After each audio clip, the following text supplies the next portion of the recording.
How riches come to you. When I say that you do not have to drive sharp bargains, I do not mean that you do not have to drive any bargains at all, or that you are above the necessity for having any dealings with your fellow men. I mean that you will not need to deal with them unfairly. You do not have to get something for nothing, but can give to every man more than you take from him.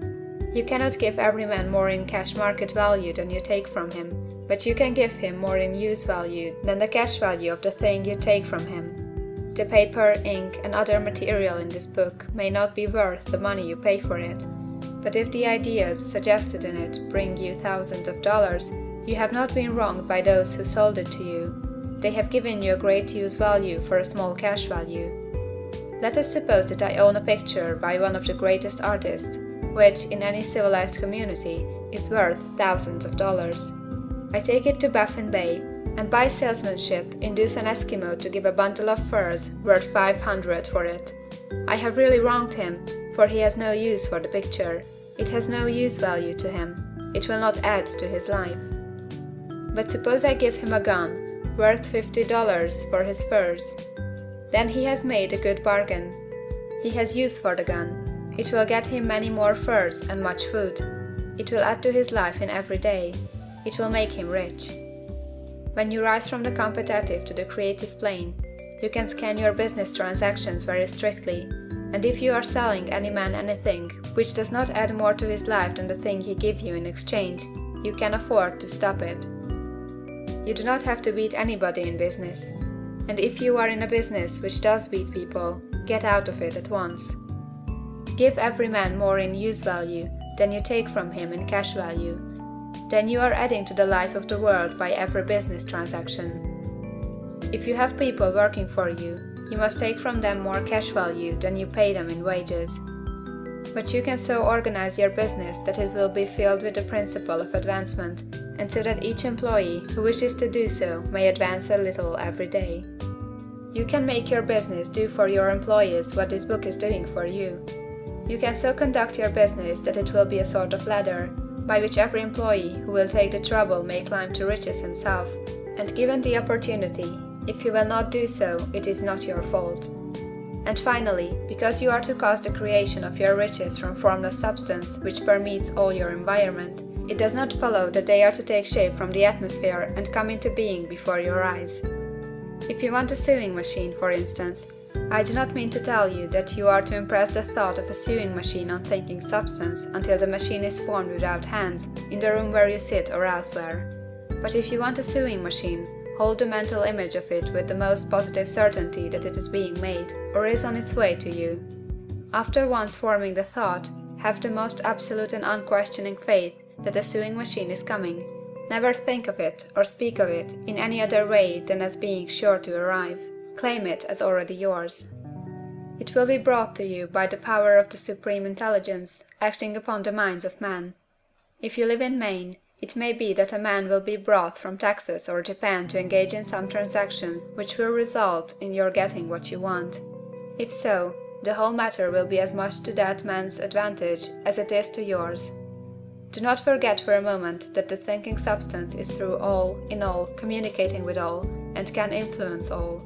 The desire of thinking substance for fuller life and better living has caused the creation of all the sewing machines already made, and it can cause the creation of millions more, and will, whenever men set it in motion by desire and faith, and by acting in a certain way. You can certainly have a sewing machine in your house, and it is just as certain that you can have any other thing or things which you want, and which you will use for the advancement of your own life and the lives of others. You need not hesitate about asking largely.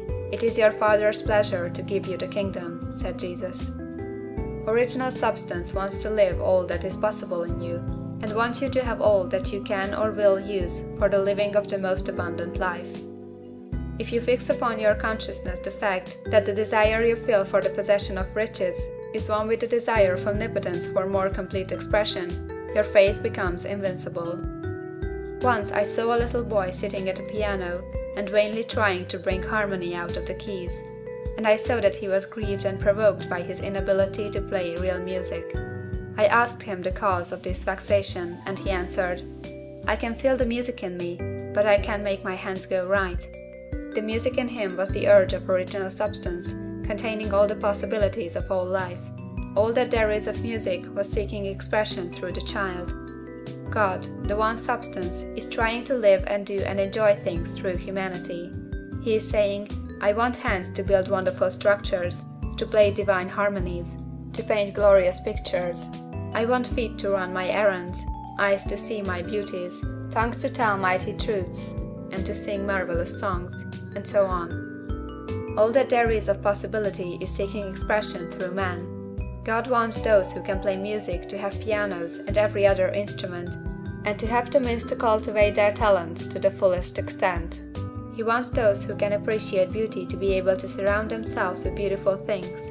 He wants those who can discern the truth to have every opportunity to travel and observe. He wants those who can appreciate dress to be beautifully clothed, and those who can appreciate good food to be luxuriously fed.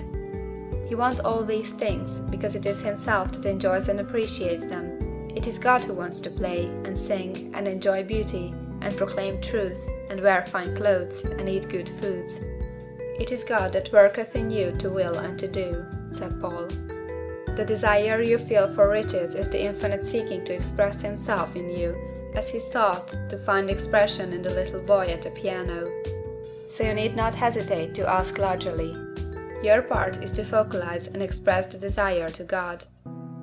This is a difficult point with most people.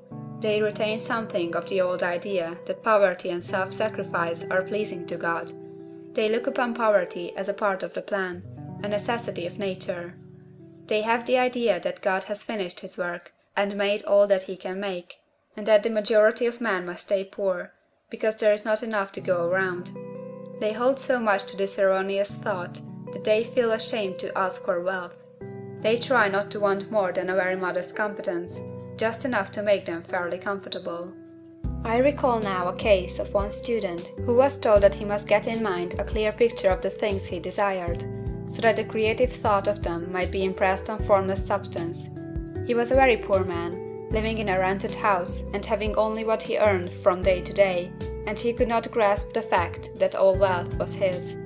So, after thinking the matter over, he decided that he might reasonably ask for a new rug on the floor of his best room and an anthracite coal stove to heat the house during the cold winter. Following the instructions given in this book, he obtained these things in a few months, and then it dawned upon him that he had not asked enough. He went through the house in which he lived, and planned all the improvements he would like to make in it. He mentally added a bay window here, a room there, until it was complete in his mind as his ideal home, and then he planned its furnishings. Holding the whole picture in his mind, he began living in the certain way, and moving toward what he wanted, and he owns the house now, and is rebuilding it after the form of his mental image, and now, with still larger faith, he is going on to get greater things.